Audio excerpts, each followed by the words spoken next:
అందరికీ నూతన సంవత్సర శుభాకాంక్షలు. 2026వ ఏడాది మీకంతా సదా మంచే జరగాలని ఆ మహాదేవుణ్ణి మనసారా ప్రార్థిస్తూ, కన్య రాశి వారు జనవరి మాసంలో ఆర్థిక పరిస్థితి బాగుంటుంది. ఆశలు వదులుకున్న ధనం చేతికందును. వృత్తి వ్యాపారం అనుకూలం. ఉద్యోగులు పనిచేసే చోట అందరినీ ఆకట్టుకుని వారిని ప్రగతి పదం, లక్ష్య సాధన వైపు మరలించగలుగుతారు. ఉన్నతాధికారుల నుంచి పారితోషకాలు, పురస్కారాలు పొందే అవకాశం. నిత్య నూతనంగా ఆలోచించి పరిశోధనల్లో విజయం సాధిస్తారు.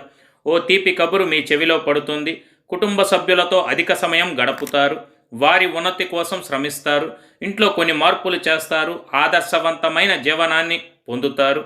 అయితే మీరు ఇతరుల పొరపాట్లను వేలెత్తి చూపే స్వభావం విడిచిపెట్టడం చాలా ఉత్తమం. కావున శ్రీ సుబ్రహ్మణ్య స్వామి ఆరాధన, ఆలయ సందర్శనం మీకు సర్వదా శ్రేయస్కరం, శుభప్రదం.